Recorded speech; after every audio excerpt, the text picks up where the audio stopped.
আল্লাহর হাবিবের তরিকার বাইরে আল্লাহকে পাওয়া যাবে? এই সিদ্ধান্ত কার? যদি কেউ বলে যে যার ধর্ম পালন করুক, সবাই তো আল্লাহকেই চায়, এই কথাগুলো প্রচার করে গেছে লালন। কে? লালন। ঐতিহাসিকরা এখনো সিদ্ধান্তে পৌঁছতে পারে নাই লালন কি হিন্দু ছিল না মুসলমান ছিল। এটা একটা বিতর্কিত বিষয়। মানে সে ছিল একটা সন্ন্যাসী, একটা ধর্ম, সে লালন একটা ধর্ম বের করে গেছে, মানে যত আকাম কুকাম ওর ধর্মে, লালনের ধর্মে এগুলো বৈধ কাজ, বুঝলেন? নাউজুবিল্লাহ বলেন। তো সে ওগুলো প্রচার করে গেছে যে যে ধর্ম পালন করুক সে তো আল্লাহকেই চায় না। আল্লাহকে পাইতে হলে তরিকা ধারণ করতে হবে। রাসূল কারীম সাল্লাল্লাহু আলাইহি সাল্লাম কোন সাহাবীকে যদি ডাক দিতেন, ফরজ নামাজ ছেড়ে রাসূলুল্লাহর ডাকে জবাব দেওয়া সাহাবীর উপর ফরজ ছিল, এতে কোনো ইমামের ইখতিলাফ নাই। নামাজটা ইআদা করতে হবে কি হবে না এটা নিয়ে মতভেদ আছে, কিন্তু রাসূলুল্লাহর ডাকের জবাব সাহাবীদের উপর ফরজ ছিল নামাজ ছেড়ে দেওয়া, এতে কোনো মতভেদ নাই। বলেন সুবহানাল্লাহ। এর নাম হচ্ছে ইত্তেবায়ে রাসূল। সুবহানাল্লাহ, সুবহানাল্লাহ, সুবহানাল্লাহ। আমার ভাইয়েরা, রাসূলুল্লাহর আদর্শের অনুসরণ, ওনার শরীয়তকে মেনে নেওয়া, ওনার সুন্নতের অনুসরণটা ঐচ্ছিক না আবশ্যিক? আবশ্যিক। কথা বলে না, ঐচ্ছিক না আবশ্যিক। আপনাকে কালেমা পড়লে রাসূলুল্লাহর শরীয়তকে মনে প্রাণে বিশ্বাস করতে হবে, ওনার দ্বীনকে গ্রহণ করতেই হবে, ওনার রেখে যাওয়া নীতি সুন্নাতের অনুসরণ করতেই হবে। অন্তত বিশ্বাস তো করতেই হবে, আমল যতটুকু করতে পারেন, ঠিক কিনা? আল্লাহ রাব্বুল আলামিন এই ব্যাপারে কোরআন কারীম স্পষ্ট ফতোয়া দিয়েছেন। ফতোয়া কার? জোরে বলতে হবে। আল্লাহ পাক বলেন, ওয়ামা কানা লিমুমিনিন ওয়ালা মুমিনাতিন ইযা ক্বাদাল্লাহু ওয়া রাসূলুহু আমরান আইয়াকুনা লাহুমুল খিয়ারাতু মিন আমরিহিম ওয়া মান ইয়াসিল্লাহা ওয়া রাসূলুহু ফাকাদ দাল্লা দালালাম মুবিনা। এই কোরআন সূরা আহজাবে যারা রাসূলুল্লাহর সুন্নতের বাইরে বিজাতিদের রাজনৈতিক মতাদর্শ চর্চা করেন, কান পেতে শুনে রাখুন, রাসূলুল্লাহর উম্মত হতে হলে শর্ত আছে। আপনি 2-4 রাকাত নামাজ পড়বেন, থোতায় খানিকটা দাড়ি, একটা জুব্বা লাগায়া খাঁটি উম্মত আর আশিকের রাসূল হবে না, তো সহজ না। আপনাকে শর্ত পূরণ করতে হবে। আল্লাহ রাব্বুল আলামিন বলেন, কোন মুসলিম নর কিংবা নারী, কোন ইমানদার পুরুষ কিংবা মহিলার পক্ষে কোনো এখতিয়ার নাই, সুযোগ নাই। আল্লাহ তার রাসূল যখন কোনো সিদ্ধান্ত দেন, সেটা বাদ দিয়া নিজেদের পক্ষ থেকে মন মস্তিষ্ক প্রসূত কোন সিদ্ধান্ত গ্রহণের কোন অধিকার কোন নর কিংবা নারী মুসলমানের নাই। ওয়ামান ইয়াসিল্লাহা ওয়া রাসূলহু ফাকাদ দাল্লা দালালাম মুবিনা। যে ব্যক্তি আল্লাহ তার রাসূলের সিদ্ধান্তকে অমান্য করবে, সে সুস্পষ্ট গোমরাহিতে লিপ্ত হবে। আমার ভাইয়েরা, রাসূল কারীম সাল্লাল্লাহু আলাইহি সাল্লামের রেখে যাওয়া দ্বীন, ওনার রেখে যাওয়া শরীয়ত, ওনার রেখে যাওয়া সুমহান আদর্শ পুরাটা অস্বীকারের তো প্রশ্নই আসে না। রাসূলুল্লাহ সাল্লাল্লাহু আলাইহি সাল্লাম ১৫০০ বছর আগে কোন ক্ষুদ্র বিষয়ে যে সিদ্ধান্ত নিয়েছেন, সেটা যদি না মানা হয় মুসলমান থাকার কোনো সুযোগ নাই। কোরআন কারীমের মধ্যে আল্লাহ রাব্বুল আলামিন সে কথাটিকে স্পষ্ট করে দিয়েছেন। ইমামে জালালউদ্দিন সুয়ুতি রাহিমাহুল্লাহ তাফসীর দুররুল মানসুর ২য় খণ্ডের ২৬২ পৃষ্ঠায় একটি হাদিস উল্লেখ করেছেন। আমি বলবো, আপনারা সব মজবুত আছেন, সজাগ আছেন, ঘুমটুম নাই তো? আলহামদুলিল্লাহ, আলহামদুলিল্লাহ। অনেক ভাই দাঁড়িয়ে আছে, বসার সুযোগ পাচ্ছে না। আমি বলবো তারপরও দক্ষিণ দিকে যত যাওয়া যায় যেতে থাকেন, ওই সড়কের দক্ষিণ দিকে যান, বসে শুনবেন, বেশি বরকত ফয়েজ পাবেন ইনশাআল্লাহ। তিনি একটি হাদিস বর্ণনা করেছেন। ইখতাসামা রাজুলান ইলা রাসূলিল্লাহি সাল্লাল্লাহু আলাইহি ওয়াসাল্লাম ফাকাযা বাইনাহুমা فقال الذي قضى عليه ردنا الى عمر بن الخطاب। দুইজন ব্যক্তি রাসূলুল্লাহ সাল্লাল্লাহু আলাইহি ওয়াসাল্লামের কাছে বিচারের জন্য গেছে। ও ভাই শুনতেছো? হাদিসে শরাতে এসেছে একজন ছিল মুসলিম পরিচয়ধারী, আর কোন কোন ব্যাখ্যাকার লিখেছেন আরেকজন ছিল ইহুদি। কি ছিল? কিংবা মুনাফিক। কিংবা একজন ছিল মুনাফিক মুসলিম, তার ঈমান পরিপূর্ণ ছিল না, আরেকজন ছিল বেদিন। কিছু কিছু ব্যাখ্যাকার এরকম ব্যাখ্যাই করেছেন। মতের মধ্যে কথাটা আসে নাই, শরাতে এসেছে। তো রাসূলুল্লাহ সাল্লাল্লাহু আলাইহি ওয়াসাল্লাম বিচার করে দিলেন। এখন যিনি রায় পেলেন তিনি তো খুশি, কিন্তু মুসলিম নামধারী লোকটা রায় পায় নাই। বুঝেন না? সে বলল রুদ্দানা ইলা ওমর ইবনুল খাত্তাব। আল্লাহ রাসূল সাল্লাল্লাহু আলাইহি সাল্লাম বিচারটার দায়িত্ব আমাদেরকে করার জন্য আমাদেরকে ফিরিয়ে দিন হযরত ওমরের কাছে। ওই মুসলিম নামধারী বাদশা হযরত ওমর জালালি তবিয়তের মানুষ, তিনি তো আর কিছু শুনবেন না। যে লোকটা বেদিন তার তো গর্দান কেটে দিবেন। রাসূলুল্লাহ সাল্লাল্লাহু আলাইহি ওয়াসাল্লাম কিচ্ছু বললেন না। আল্লাহ রাসূল সাল্লাল্লাহু আলাইহি ওয়াসাল্লাম বললেন ঠিক আছে, নাম ইনতালিকা ইলা উমর, যাও ওমরের কাছে যাও, আমার বিচারে সন্তুষ্ট হও নাই, ওমর বিচার করে দিবে। হাদিস সাক্ষ্য দেয় ফালাম্মা আতায়া উমর قال الرجل يا ابن الخطاب قضى لي رسول الله صلى الله عليه وسلم على هذا فقال ردنا الى عمر فردنا اليك। যে রায় পাইছে সে হযরত ওমরকে বলতেছে, ওমর খবর আছে আপনার, বিচারটা আল্লাহ রাসূল করে দিবেন। এই লোকটা রায় রাসূলুল্লাহর রায়তে সন্তুষ্ট হয় নাই, সে রাসূলুল্লাহর কাছে বলেছে ওমরের কাছে ফিরাই দেন। রাসূলুল্লাহ সাল্লাল্লাহু আলাইহি সাল্লাম এই জন্য ফিরাই দিয়েছেন। কথা খেয়াল করেন মুসলমান, এটাকেই বলা হয় আইনের শাসন। কি বলা হয়? এই যে রাষ্ট্র রাষ্ট্র বলেন, রাষ্ট্র কি সন্দেশ? কথা বলেন। রসগোল্লা? কথা বলেন। এটা কি রকম ঠ্যাং আছে কয়টা রাষ্ট্রের? আছে নাকি? তো রাষ্ট্র কি? রাষ্ট্রের কিছু উপাদান থাকে, চারটা উপাদানে একটা রাষ্ট্র হয়। তার প্রথমটা হচ্ছে টেরিটরি, ভূখণ্ড। 2 নম্বর হচ্ছে পপুলেশন, জনসংখ্যা। 3 নম্বর হচ্ছে সভরেন্টি, সার্বভৌমত্ব থাকবে, ঠিক না? তারপরে আরেকটা বিষয় অন্তর্ভুক্ত করা হয় সভরেন্টি অফ ল, এটাও থাকতে হবে।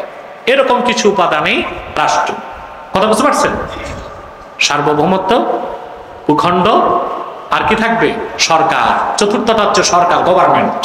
কি থাকবে? এটা হচ্ছে রাষ্ট্র। এটা দেখা যায় না, এটা ঠ্যাং নাই, চোখ নাই, কান নাই, কিন্তু আমরা একেবারে ভালোবাসা গদগদ করি, মাতৃভূমির ভালোবাসা, জীবন দিব উৎসর্গ করে। এটা দেখা যায় না, ধরা যায় না, ছোঁয়া যায় না। এই একটি বায়বীয় বিষয়কে আমরা জীবন দিয়ে দিচ্ছি। কথা বলেন। ইসলামের জন্য জীবন দেয় না বলে রাষ্ট্রের জন্য জীবন দেব। আমরা যদি রাষ্ট্রের জন্য জীবন দেই, সেখানে আমাদের উদ্দেশ্য থাকবে আল্লাহ তার হাবিবের দ্বীনের স্বার্থ। আমাদের উদ্দেশ্য ভিন্ন, নিয়ত ঠিক না? এই যে রাষ্ট্র, রাষ্ট্রের প্রথম কাজ হচ্ছে to establish sovereignty of law. এটা প্রথম কাজ, আইনের সার্বভৌমত্বকে প্রতিষ্ঠা করা। বুঝলেন? দ্বিতীয় কাজ হচ্ছে ইকুয়ালিটি ফর অল, সবার জন্য সমান অধিকার নিশ্চিত করতে হবে। 3 নাম্বার হচ্ছে to set up constitutional government, একটা সাংবিধানিক সরকার থাকতে হবে। 4 নাম্বার হচ্ছে টু প্রমোট গুড লাইফ, প্রতিটি নাগরিকের সুন্দর এবং উন্নত জীবন যাপনের ব্যবস্থা করে দিতে হবে রাষ্ট্রের কাজেগুলো। আমরা বাঙ্গাল বার অজানে কাঙ্গাল। আমরা ওই যে আমাদের স্বাধীনতার সূর্য সিরাজউদ্দৌলার যুগে গেছে, এরপরে চার সুবিধা পাবো এরকম রাষ্ট্র আমরা 250 বছরেও পাই নাই। পেয়েছি ইংরেজরা প্রায় 200 বছর, তারপরে পাকিস্তানিরা 24 বছর, এরপরে আমরা স্বাধীন করলাম 53 বছর। আমরা কি রাষ্ট্রের সুবিধাগুলো পেয়েছি? আইনের শাসন আছে? কথা বলে না, নাই। সবার সমান অধিকার আছে? নাই, নাই এগুলো আমাদের। এই জন্য আমি বলেছি বাঙ্গাল বার ওয়াজানে কাঙ্গাল। আমাদের এই কপালটা নষ্ট হয়ে গেছে। আমাদের কপালটা সোনার কপাল বানাতে হলে এই কোরআনের পথে ফিরে আসতে হবে। রাসূলুল্লাহ সাল্লাল্লাহু আলাইহি ওয়াসাল্লাম যে আদর্শ রেখে গিয়েছেন, যে সুন্নাহ রেখে গিয়েছেন, তার অনুসরণে ইসলামী আদর্শের ভিত্তিতে রাষ্ট্রের কাঠামো গঠন করতে পারলে আইনের শাসন থাকবে। ঠিক কিনা? তবে আমরা যে আইন চাই শরিয়া আইন, সেটা আর সভরেন্টি অফ ল, আইনের সার্বভৌমত্বটা একটু পার্থক্য আছে, ওইটা ভিন্ন বিষয়, আজকে আর যাচ্ছি না। কথা বুঝতেছেন তো? রাসূলুল্লাহ সাল্লাল্লাহু আলাইহি সাল্লাম বললেন যে বিচারটা ওমরকে করতে দেন, আল্লাহর হাবিব পাঠিয়ে দিলেন। হযরত ওমর বিচার করতে যাবেন, তো যিনি রায় পাইছেন তিনি বললেন বিচারটা একবার রাসূলুল্লাহ করে দিয়েছেন। তো সে রাসূলুল্লাহর বিচারে খুশি হয় নাই, বলছে ওমরের কাছে পাঠান, রাসূলুল্লাহ আপনার কাছে পাঠিয়ে দিয়েছে। কথা বুঝতেছেন ভাই? হযরত ওমর ওই মুসলিমটাকে জিজ্ঞেস করলো, আকাদালিক, ঘটনা কি তাই? বলে জি। হযরত ওমর বললেন, মাকানাকুমা হাত্তা আখরুজা ইলাইকুমা ফাআকযিয়া বাইনাকুমা। দুজন যেখানে দাঁড়ায় আছো নড়বা না, একটা বিচার বাকি আছে আমি করে দিচ্ছি, দাঁড়াও। হাদিস সাক্ষ্য দেয় ফাখারাজা উমারু মুস্তামিলান আলা সাইফি, শর্ট অফ জাস্টিস, ইনসাফের তরবারি নিয়ে ওমর বেরিয়ে এসে বললেন, আল্লাহর হাবিব মুহাম্মদ সাল্লাল্লাহু আলাইহি ওয়াসাল্লামের সিদ্ধান্তকে যে সন্তুষ্ট চিত্তে মানতে পারে না, অন্যের সিদ্ধান্তের মুখাপেক্ষী হয়, আল্লাহর আকাশের নিচে বেঁচে থাকার অধিকার তার না।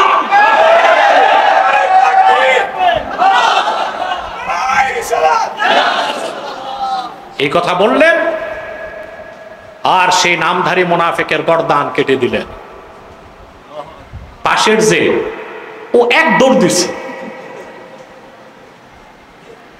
সোজা মসজিদ নববীতে এসে থরথর করে কাঁপতেছে, বলে ইয়া রাসূলুল্লাহ সাল্লাল্লাহু আলাইহি ওয়াসাল্লাম বিচার তো হয়ে গেছে।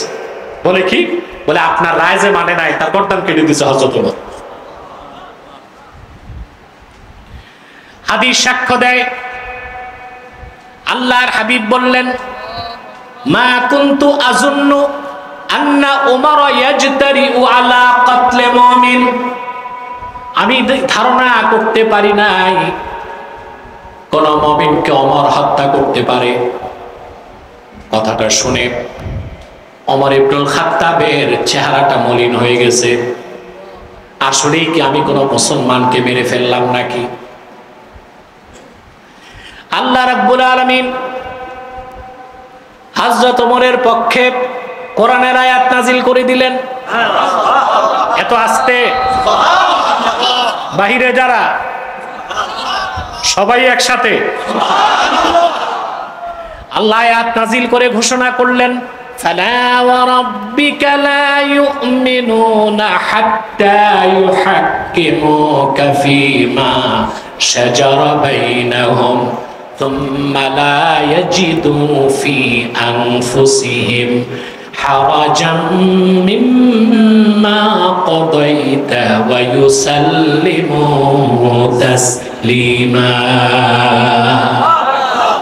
ফালা ওয়া রাব্বিক, মুহাম্মদ সাল্লাল্লাহু আলাইহি সাল্লাম আপনার রবের কসম, আমি আল্লাহ কসম করে বলছি, লা ইউমিনুনা হাত্তা ইউহাক্কিমুকা ফীমা শাজারা বাইনাহুম আই ফীমা ইখতালাতা বাইনাহুম।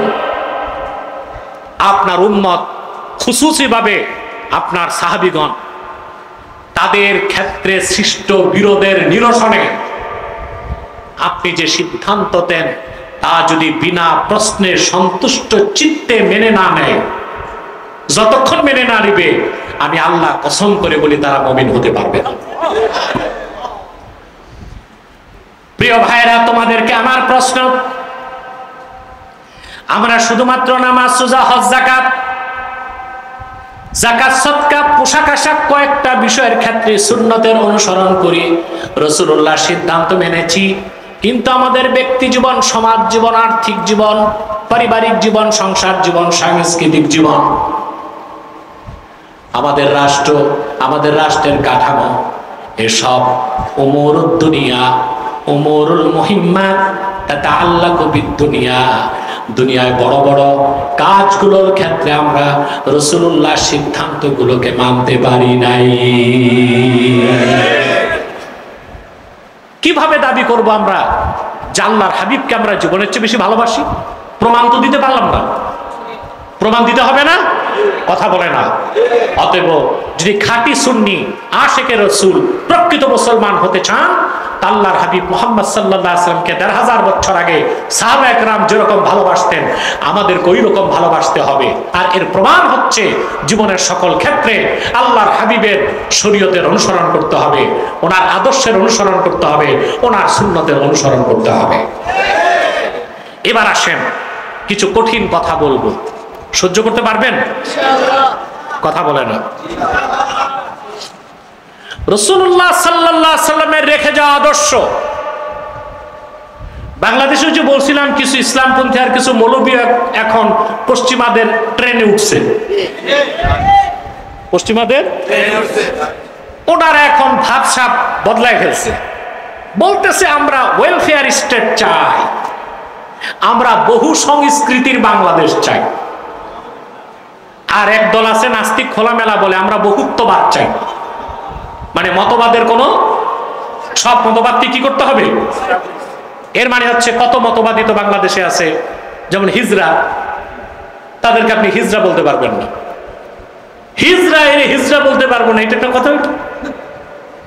ট্রান্সজেন্ডার, পুরুষ একটা, সে মনে মনে চিন্তা করলো আমি পুরুষ না আমি মেয়ে, বাস রাষ্ট্রকে স্বীকৃতি দিতে হবে। হ্যাঁ, সে যেহেতু মনে করতেছে সে মেয়ে, আসলে পুরুষ, তো সে কি হবে, তাকে রাষ্ট্র কি বলবে?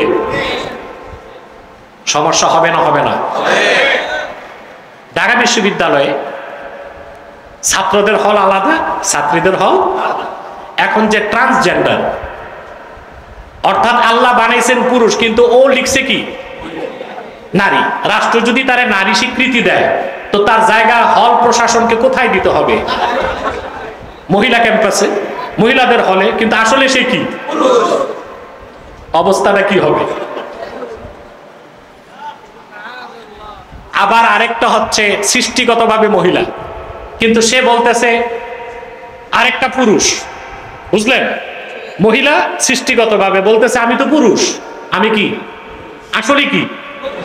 কারণ বহুত্ববাদ হচ্ছে রাষ্ট্রকে স্বীকৃতি দিতে হবে। সে যেহেতু বলতেছে মহিলা, পুরুষ হলেও তাকে কি বলতে হবে? ঢাকা বিশ্ববিদ্যালয়ে তাকে কোন হলে দেওয়া হবে? পুরুষ হলে, কিন্তু সে কি? এতগুলো পুরুষের মাঝে এই যে মহিলা ঢুকলো পুরুষ পরিচয় দিয়া, তার অবস্থা কি হবে? আমরা বহুত্ববাদকে বিশ্বাস করি না। যার যার ধর্ম তার কাছে, যার যার সংস্কৃতি তার কাছে, কিন্তু যেহেতু বাংলাদেশের রাষ্ট্র ধর্ম ইসলাম, ইসলাম ও শরীয়তের বিরোধী, কোরআন সুন্নাহর আইন বিরোধী কোন একটি কাজকে বহুত্ববাদ বা সংস্কৃতির নামে রাষ্ট্রীয় পৃষ্ঠপোষকতায় বাংলাদেশে প্রতিষ্ঠিত হতে দেওয়া হবে না।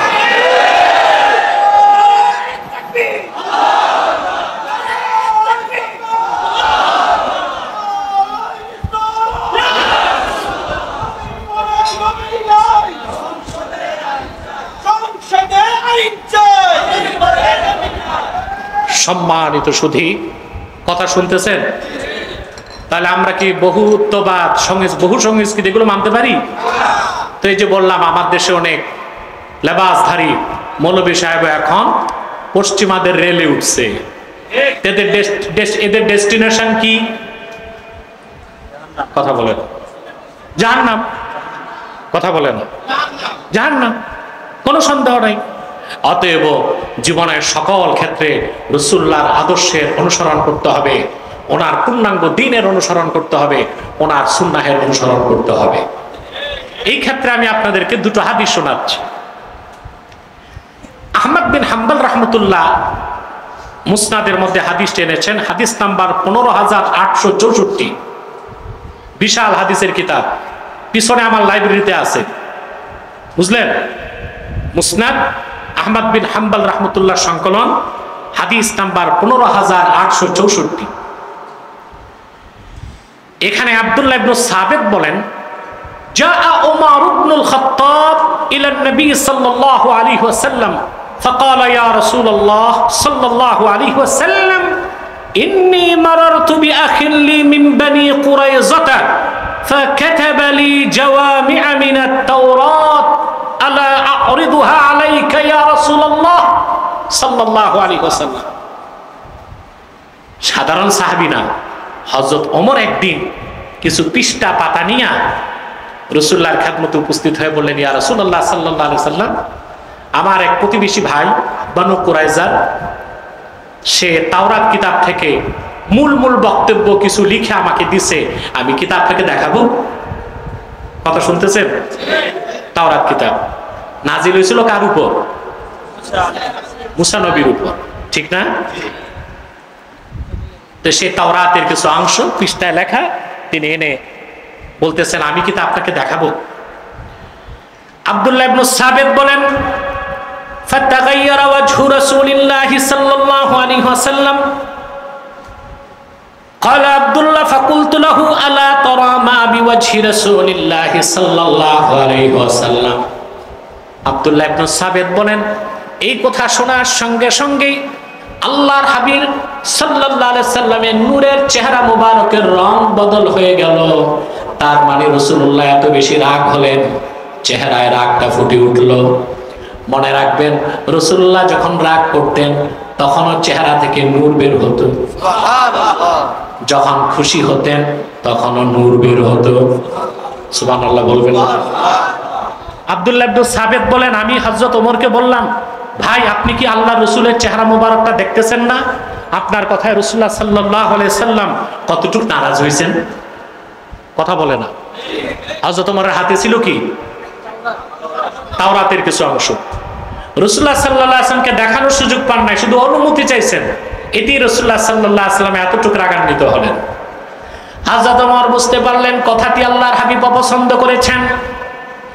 সাথে সাথে হযরত ওমর হাঁটু গেড়ে বসে গেলেন, অন্য রিওয়ায়াতে পাওয়া যায়, আর বলতে লাগলেন, রাদিতু বিল্লাহি রাব্বান ওয়া বিল ইসলামি দীনান ওয়া বি মুহাম্মাদিন সাল্লাল্লাহু আলাইহি ওয়াসাল্লাম রাসূলা। সঙ্গে সঙ্গে আল্লাহর হাবিবের চেহারা মোবারক থেকে রাগের যে চিহ্ন ছিল সেটা চলে গেল। রাসূলুল্লাহ সাল্লাল্লাহু আলাইহি ওয়াসাল্লাম যে রাগ করেছিলেন, ওনার চেহারা মোবারকে যেটা ফুটে উঠেছিল সেটা চলে গেল। আল্লাহর হাবিব খুশি হয়ে গেলেন। তারপর হযরত ওমরকে আল্লাহ রাসূল সাল্লাল্লাহু আলাইহি ওয়াসাল্লাম বললেন, ওয়াল্লাযী নাফসি বিয়াদিহি লাউ আসবাহা ফীকুম মূসা। কান পেতে শোনো মুসলমান, রাসূলুল্লাহ সাল্লাল্লাহু আলাইহি ওয়াসাল্লাম হযরত ওমরকে বলেছেন, আল্লাহর কসম, যার হাতে আমি মুহাম্মদ সাল্লাল্লাহু আলাইহি ওয়াসাল্লামের জীবন, লাউ আসবাহা ফীকুম মূসা, বনি ইসরায়েলের উলুল আযম পয়গম্বর নবী মুসা যদি এখন তোমাদের মধ্যে জীবিত থাকতো, সুম্মা তাবা'তুমুহু ওয়া তারাকতুমুনি লা দালালতুম। সুবহানাল্লাহ। সুম্মা তাবা'তুমুহু ওয়া তারাকতুমুনি লা দালালতুম। আর তোমরা যদি আমার অনুসরণ না করে মুসার অনুসরণ করতা, তোমরা সব পথভ্রষ্ট হয়ে যেতা। কথা বুঝতেছেন? অন্য রাওয়ায়াতে এসেছে, রাসূল করিম সাল্লাল্লাহু আলাইহি ওয়াসাল্লাম হযরত ওমরকে লক্ষ্য করে বললেন, فإنه لو كان موسى حيا بين أظهركم ما حل له إلا أن يتبعني। ওমর, স্বয়ং মুসা যদি জীবিত থাকতো, আমি মুহাম্মদ সাল্লাল্লাহু আলাইহি ওয়াসাল্লামের অনুসরণ করা ছাড়া তার মুক্তির কোনো পথ থাকতো না। এই হাদিসটিও ইমাম আহমদ ইবনে হাম্বল তার মুসনাদে রওয়ায়াত করেছেন, হাদিস নাম্বার 14631। এখন মুসলমান খুব খেয়াল করে শোনেন, যদি আল্লাহর হাবিব মুহাম্মদ সাল্লাল্লাহু আলাইহি সাল্লামের অনুসরণ বাদ দিয়া মুসা নবী, ঈসা নবী, পূর্বের নবীদের অনুসরণ করারও সুযোগ না থাকে, তাহলে আপনারা যারা সুন্নতকে বাদ দিয়া, দ্বীন ইসলামকে বাদ দিয়া কাফের মুশরিক বেঈমান ইহুদি খ্রিস্টানদের আদর্শ আর সভ্যতা মানতেছেন, আপনারা কেমন করে মুসলমান থাকবেন? আগে তো মুসলমান হতে হবে, তারপর সুন্নি হতে হবে, আশিকে রাসূল হওয়া যাবে। মুসলমানই যদি না হন, তাহলে আশিক হবার সুযোগ নাই, সুন্নি হবার সুযোগ নাই। আমার কথাগুলো বুঝলেন তো? আল্লাহ যেন আমাদেরকে এই কথাগুলোর উপর আমল করার তৌফিক দান করেন, বলুন আল্লাহুম্মা আমিন। সময় কত দেখো? তাহলে আমি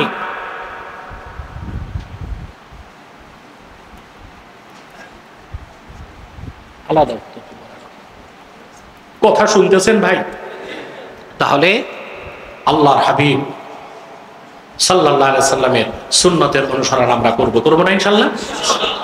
সুন্নতের ক্ষেত্রে একটা সংজ্ঞা আমি দিয়ে দিচ্ছি। আমরা কিন্তু অধিকাংশ মুসলমান সুন্নত বুঝি না। সুন্নত বলতে কি বুঝি? লাউ খাওয়া সুন্নত, মিষ্টি হালুয়া খাওয়া, তারপর দুপুরে খাবার পর একটু, রাতে খাবার পর একটু দস্তরখান, এই তো সুন্নত বুঝি। সুন্নত বুঝি না। সুন্নাত হচ্ছে আম্মা সুন্নাতু ফাহিয়া মা সান্না রাসূলুল্লাহ সাল্লাল্লাহু আলাইহি ওয়াসাল্লাম। রাসূলুল্লাহ সাল্লাল্লাহু আলাইহি ওয়াসাল্লাম যেই ক্ষেত্রে যেটা নীতি বানায় দিয়েছেন ওইটাই সুন্নাত। কথা বলেন? জি। রাসূলুল্লাহ সুন্নাতকে বাদ দিলে মুসলমান হবার কোনো সুযোগ নাই। আমি একটা উদাহরণ দিচ্ছি আপনাদেরকে। এশার নামাজ কয় রাকাত পড়ছেন? 4 রাকাত না ভাই? ফরজ কয় রাকাত? এই যে এশার নামাজ 4 রাকাত ফরজ, এটা কোরআন শরীফের কোথাও আছে? এশার নামাজের কথা আছে, 4 রাকাতের কথা আছে কোথাও? এটা কি দিয়ে প্রমাণিত হলো? সুন্নাহ। কি দিয়ে? আল্লাহর হাবিব সাল্লাল্লাহু আলাইহি সাল্লাম নীতি নির্ধারণ করে দিয়েছেন এশার ফরজ কয় রাকাত। মুসাফির হলে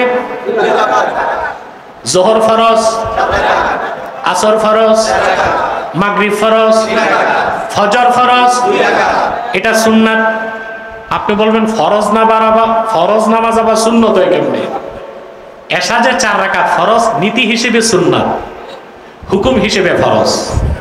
বুঝতে পারলাম? এশার নামাজের পর কয় রাকাত সুন্নাত? এই 2 রাকাত সুন্নাত, সুন্নতে মুআক্কাদা, নীতি হিসেবে সুন্নাত, হুকুম হিসেবেও সুন্নাত। এই 2 রাকাতের পর আবার নাম কি ওই নামাজের? বেতের না, উইতর। এটা আলেমরাও ভুল উচ্চারণ করে, মুসল্লিরা ভুল শিখে। বেতের, বেতের, বেতের কি? উইতর। বুঝলেন? এক ছাত্র এসে আমাকে বলতেছে, আমি বলি কিসে বড়? বলে শরহে বেকায়া। আমি বলছি এই নামে কোনো কিতাব নাই, শারহুল ওয়াকায়া। এটারে বলে শরহে বেকায়া। আরবিরা যদি শুনে বলবে এই কিতাব তো দুনিয়াতে নাই, এই বেকা কিতাব কোত্থেকে আসলো বাংলাদেশে? এটা হচ্ছে শারহুল ওয়াকায়া, আমরা বলি বেকায়া। নামাজের নাম উইথ, আমরা বলি বেতের। এশার 2 রাকাত সুন্নতের পরে উইতের কয় রাকাত? এই যে ওয়েতের 3 রাকাত, এটা নীতি হিসেবে সুন্নাত হিসেবে ওয়াজিব। সুবহানাল্লাহ। তা আমি কি বুঝাইতে পারতেছি? সুন্নাতটা বুঝতেছেন? আল্লাহর হাবিব মুহাম্মদ সাল্লাল্লাহু আলাইহি ওয়াসাল্লাম 1500 বছর আগে যেই ক্ষেত্রে যেটা নীতি হিসেবে নির্ধারণ করে দিয়েছেন, সেই ক্ষেত্রে সেটাকে নীতি হিসেবে গ্রহণ করাই সুন্নতের অনুসরণ বলেন। সুবহানাল্লাহ। অতএব শুধু ফাজাইল হিসেবে সুন্নতের আমল করলে হবে না। আমাদের দেশে আপনার মালবুসাত, মাশরুবাত, মাতউমাত, এইসব ক্ষেত্রে পীর সাহেবরা খুব জোর দেয় সুন্নত তরিকায় চলবেন। জুব্বাটা কিরকম দেখতে হবে, সুন্নত তরিকায় আছে কিনা, টুপিটা সুন্নত তরিকায় আছে, এটা ভালো কথা। সুন্নত তরিকায় কাপড় পোশাক আশাক পরা অনেক ফজিলত। কিন্তু যারে আপনি জুব্বা পরার সুন্নত শিখাচ্ছেন, সে রাসূলুল্লাহ শরীয়তের অনেক কিছুই মানে না, তো তার জুব্বা পরার কি লাভ? তার জুব্বা এটা কি সুন্নতি জুব্বা হবে, না এটা পাদ্রীদের জুব্বার মতো হবে? সুন্নত তো বুঝতে হবে। রাসূল করিম সাল্লাল্লাহু আলাইহি সাল্লাম যা নীতি হিসেবে নির্ধারণ করেছেন, জীবনের সকল ক্ষেত্রে তার অনুসরণ করতে হবে, নতুবা মুসলমান হবার কোনো সুযোগ নাই। আল্লাহর হাবিবের সুন্নতের বাইরে, তরিকার বাইরে, শরীয়তের বাইরে মুক্তির পথ নাই, আল্লাহ পর্যন্ত পৌঁছার পথ নাই। এই কোরআনে আল্লাহ চূড়ান্ত সিদ্ধান্ত দিয়েছেন, কুল ইন কুনতুম তুহিব্বুনাল্লাহা ফাত্তাবিউনি ইউহিব্বুকুমুল্লাহ ওয়া ইয়াগফির লাকুম যুনুবাকুম ওয়াল্লাহু গফুরুর রহিম। তাফসীর কুরতুবীতে এসেছে, অন্যান্য তাফসীরে এসেছে। ইহুদিরা বলতো, বুঝলেন, ইহুদিদের মধ্যে একটা আলেম ছিল কাব ইবনুল আশরাফ। কি নাম? এই শয়তানটা ইহুদিদেরকে প্ররোচনা দিত যে আমরা তো উজাইরকে আল্লাহর বেটা কেন বলি, আল্লাহকে পাওয়ার জন্যই তো। খ্রিস্টানদেরকে উস্কানি দিত, তোমরা যে ঈসারে আল্লাহর বেটা বলো, নাউজুবিল্লাহ। উজাইর আল্লাহর বেটা ছিল না, আল্লাহর দাস ছিল। ঈসা আল্লাহর বেটা ছিল না, আল্লাহর নগণ্য দাস ছিল। তার মা মরিয়ম আল্লাহ তাআলার নগণ্য দাসী ছিল। তো বলতে আমরা তো এই ধর্মগুলো পালন করি আল্লাহকে পাওয়ার জন্য। আমার বড় কষ্ট লাগে, কাব ইবনুল আশরাফ অভিশপ্ত ইহুদি মৌলবী আলেম, ধ্বংস হয়ে গেছে ১৫০০ বছর আগে, কিন্তু কাব ইবনুল আশরাফের কথাগুলো বলার মতো তথাকথিত কিছু ভণ্ড পীর সুফিবাদী বাংলাদেশে আছে। তারা মানুষকে শিখায় যে যার ধর্ম পালন করুক, সমস্যা নাই, সুফিবাদ চর্চার মাধ্যমে আল্লাহকে পাওয়া যাবে। এই কথাটা কুফর কিনা? শক্তি দিয়া বলতে হবে কুফর কিনা? আল্লাহর হাবিবের তরিকার বাইরে আল্লাহকে পাওয়া যাবে, এই সিদ্ধান্ত কার? যদি কেউ বলে যে যার ধর্ম পালন করুক, সবাই তো আল্লাহকেই চায়, এই কথাগুলো প্রচার করে গেছে লালন। কে? লালন। ঐতিহাসিকরা এখনো সিদ্ধান্তে পৌঁছতে পারে নাই লালন কি হিন্দু ছিল না মুসলমান ছিল।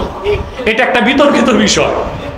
মানে সে ছিল একটা সন্ন্যাসী, একটা ধর্ম, সে লালন একটা ধর্ম বের করে গেছে, মানে যত আকাম কুকাম ওর ধর্মে, লালনের ধর্মে, এগুলো বৈধ কাজ, বুঝলেন? নাউজুবিল্লাহ বলেন। তো সে ওগুলো প্রচার করে গেছে যে যে ধর্ম পালন করুক সে তো আল্লাহকেই চায় না। আল্লাহকে পাইতে হলে তরিকা ধারণ করতে হবে। কি লাগবে? ইহুদিদের কথার জবাবে, খ্রিস্টানদের কথার জবাবে, আর মক্কা মুকাররমার মুশরিক যারা ছিল, মুশরিক আবু জাহেল, উতবা, সাইবা, মুগীরা, আবুল বুখতারি, সব ছিল মুশরিক। কি ছিল? ওরা কিন্তু আল্লাহকে বিশ্বাস করত, কিন্তু দেবদেবীরে কি করতো? খোদা মানতো। খোদা মানতো দেবদেবীরে। কি মানতো? খোদা মানতো। তো আল্লাহর হাবিব সাল্লাল্লাহু আলাইহি ওয়াসাল্লামকে আল্লাহ বলেছেন, আপনি তাদেরকে জিজ্ঞেস করুন, ওয়ালা ইন সাআলতাহুম মান খালাকাস সামাওয়াতি ওয়াল আরদ লা ইয়াকুলুনাল্লাহ। আপনি যদি তাদের জিজ্ঞেস করেন আকাশ জমিন কে তৈরি করেছে, মুশরিকরা এক কথায় বলবে আল্লাহ সৃষ্টি করেছেন। আল্লাহ তাআলা আবার বলেন, তাহলে প্রশ্ন করেন আপনি মুশরিকদেরকে, তাহলে আল্লাহকে বাদ দিয়া এই হাতে বানানো লাত, মানাত, উজ্জা ৩৬০টা খোদা নামের বেহুদার ইবাদত কেন করো? ওরা জবাব দিয়েছে, এগুলোরে আসল খোদা মানি না, মানি তো আল্লাহকে। ওয়ামা না'বুদুহুম ইল্লা লিয়ুকাররিবুনা ইলাল্লাহি যুলফা। এগুলোর ইবাদত করি যেন এদের ইবাদতের মাধ্যমে এরা আমাদেরকে আল্লাহ পর্যন্ত পৌঁছায় দেয়, যেন আমরা আল্লাহর নৈকট্য পেতে পারি। এই সব ছিল কি তরিকা? ভুল তরিকা। কি ছিল? ইহুদিদের তরিকা ভুল, খ্রিস্টানদের তরিকা ভুল, মুশরিকদের তরিকা ভুল। আল্লাহ পর্যন্ত পৌঁছার জন্য আল্লাহ একটা তরিকা বলে দিচ্ছেন। আল্লাহ বলেন, কুল ইন কুনতুম তুহিব্বুনাল্লাহ। প্রিয় হাবিব মুহাম্মদ সাল্লাল্লাহু আলাইহি ওয়াসাল্লাম অবিশ্বাসীদেরকে, কাফেরদেরকে, মুশরিকদেরকে বলে দেন, যদি তোমরা আল্লাহকে ভালোবেসে থাকো, ফাত্তাবিউনি, তাহলে আমি মুহাম্মদ সাল্লাল্লাহু আলাইহি সাল্লামের অনুসরণ করো। তার মানে রাসূলুল্লাহর অনুসরণের বাইরে কোনো ধর্মচর্চা, কর্মচর্চা, মতবাদ, দর্শন, সুফিবাদ এগুলো মানার মাধ্যমে নাজাতের কোনো ব্যবস্থা নাই, আল্লাহ পর্যন্ত পৌঁছা যাবে না। যাবে? এরপর আল্লাহ বলেছেন যদি আপনার অনুসরণ করে আপনি এটাও বলে দেন ইউহিব্বুকুমুল্লাহ, আল্লাহ তোমাদেরকে ভালোবাসবেন, ওয়া ইয়াগফির লাকুম যুনুবাকুম, তোমাদের জীবনের সমস্ত গুনাহ আল্লাহ maaf করে দিবেন, আল্লাহু গফুরুর রহিম, আল্লাহ হচ্ছেন ক্ষমাশীল এবং দয়ালু। বলেন সুবহানাল্লাহ। কান কত দেখো। আমি দীর্ঘ সময় আপনাদেরকে যে সবক দিলাম তা মনে থাকবে তো ইনশাআল্লাহ? জোরে বলেন ইনশাআল্লাহ। আমরা সারা দেশ থেকে লোক আসে বার্ষিক মাহফিলে মৌলিক বিষয়ে তালিম দিয়ে থাকি, বুঝলেন? কিন্তু অন্য পিসাবদের দরবারে দেখবেন 2 ঘন্টা শুধু জিকিরের তালিম চলে, কিন্তু মুরিদদের আকীদা ঠিক আছে কিনা, ঈমান ঠিক আছে কিনা এগুলো দেখা হয় না। এটাই হচ্ছে অন্যান্য পীর সাহেবদের আস্তানা থেকে আব্বাসী মঞ্জিল জোনপুর দরবার শরীফের আলাদা বৈশিষ্ট্য। আল্লাহ কবুল করুক, বলুন আল্লাহুম্মা আমিন। অনেক দেশ বরেণ্য আলেম আছেন, তারা ধারাবাহিকভাবে বসবেন, শেষ সাথে আমরা মুনাজাতের মাধ্যমে বিদায় নিব। আপনারা উঠাউঠি করবেন না, কষ্ট লাগলে একটু দাঁড়াবেন, আবার বসে যাবেন। অনেক ভালো ভালো আলোচক আলহামদুলিল্লাহ এখানে উপস্থিত আছে। আমি এবার মাদ্রাসার কালেকশন প্রতি বছর হয় না, আমি এবার নিষেধ করে দিয়েছি, দরকার নাই, কারণ এতে আপনারা ওয়াজ শুনতে একটু কষ্ট হয়ে যাবে। আল্লাহ তাআলা ব্যবস্থা করবেন, মাদ্রাসা কখনো ঠেকবে না, ইনশাআল্লাহ এটা চলবে ইনশাআল্লাহ। আল্লাহ কবুল করুক, মঞ্জুর করুক। যারা ব্যক্তিগতভাবে দিতে চান দরবার শরীফে এসে নাম লিখাতে পারবেন, দেবার সুযোগ আছে। ওয়াখির দাওয়ানা আনিল হামদুলিল্লাহি রাব্বিল আলামিন।